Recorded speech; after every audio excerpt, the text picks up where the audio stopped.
march, Coyote. Let me say this. When we went on that march on the 30th of April, it was because people realized that it seemed to be remote and detached. And people needed to see the empathy right on the ground, showing that there was a determination led by women saying, how can we be in a country where we don't know where over 200 of our daughters are? And everybody is carrying on as though everything were normal. All things are not normal and will not be normal until we find our girls, Coyote. Okay. That's really the Okay. We'll have to wrap up conversation with you so that we can get engagement of those who are in the studio. But let me ask you this final question then. You have been in government. You have been a former minister of, you are a minister of the Federal Republic of Nigeria on education. And I'm sure your heart is broken because of your engagement with children who are in schools that you used to be a minister in charge of.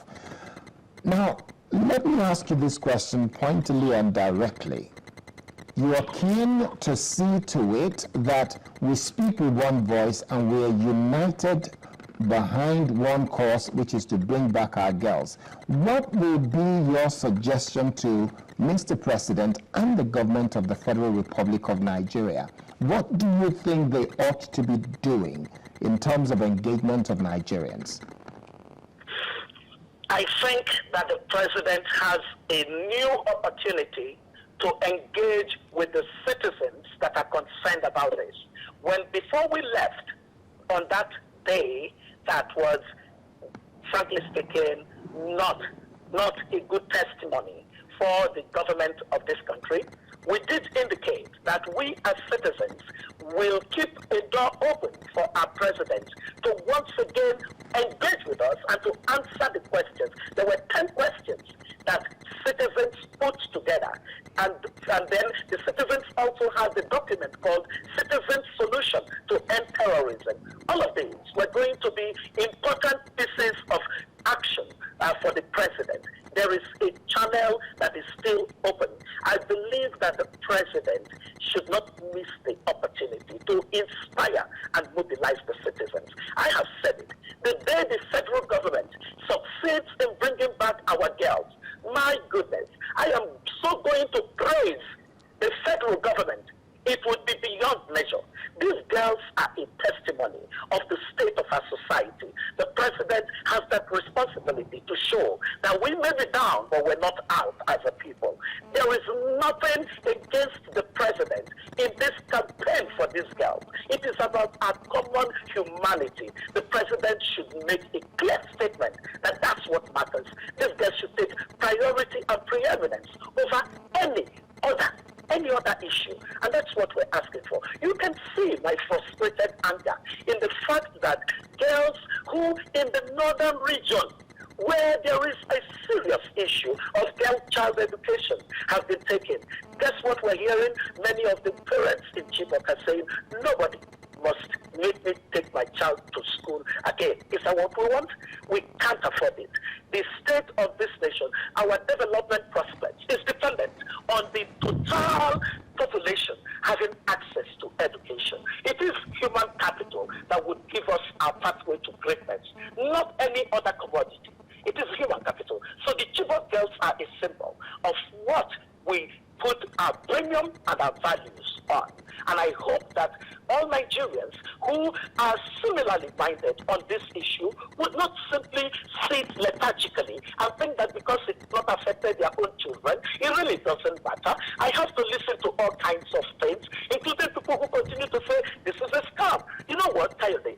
Some people say that this is about some political thing between the state government and the federal government. You know what citizens are saying?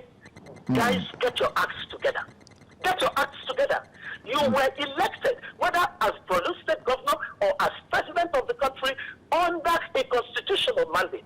That mandate is to the citizens. Okay. We don't care about your political coloring. Just get your acts together and get back our girls. Okay, thank you very much. On that note, we'll have to say thank you very much, Dr. Obi Ezekwesili, former Minister of Education, and also one of the arrowheads for the Bring Back Our Girls campaign. We now come back to the studio. Thank you very much, Dr. Obi Ezekwesili.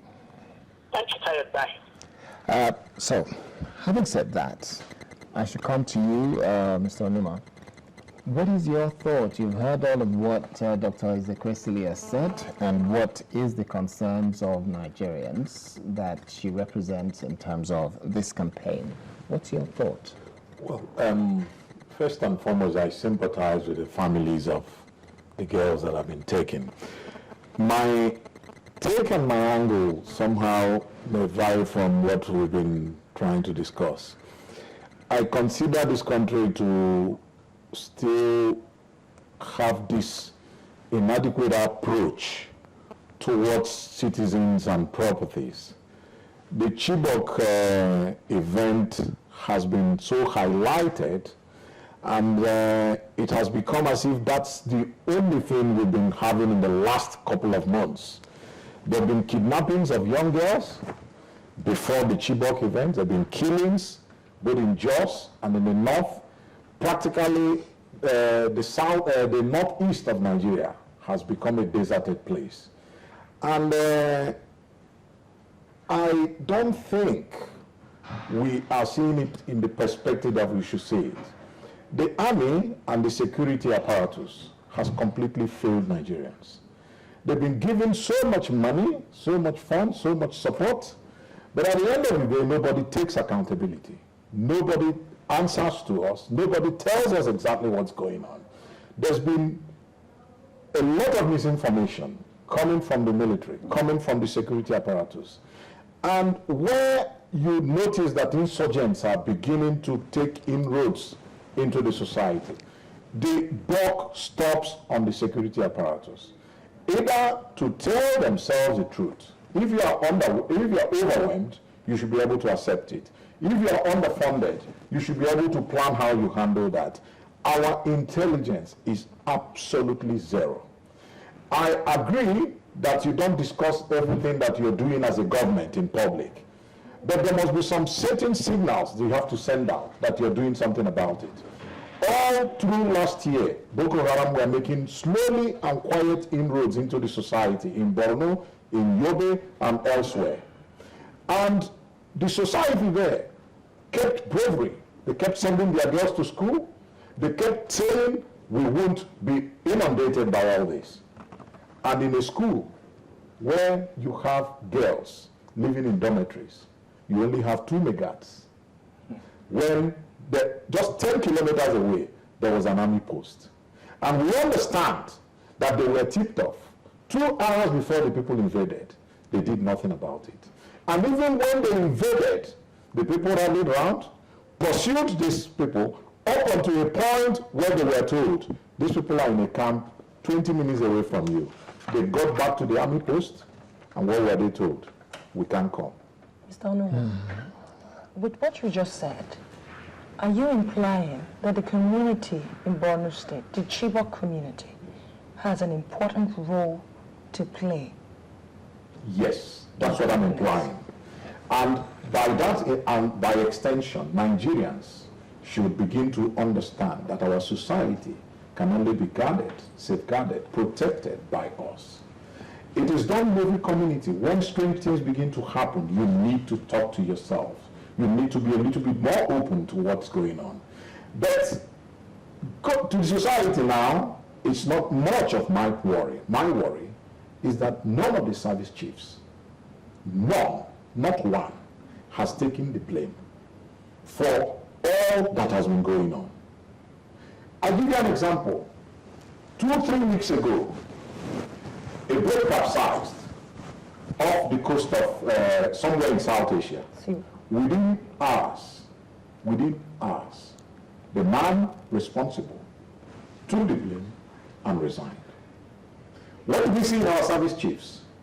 They get all the budget they want, they get all the support they want from the government. These things happen, they are neither protecting us, they are lying to us, and they are not taking responsibility. Okay. Just one more thing. Yeah. We are talking about the Chibok girls, which is a very sad and unfortunate thing. What about the millions of Nigerians that die every day from the irresponsibility of the security apparatus? Look at the last immigration exams that were taken. Hundreds and hundreds and hundreds of people sad and poor people who came to write exams.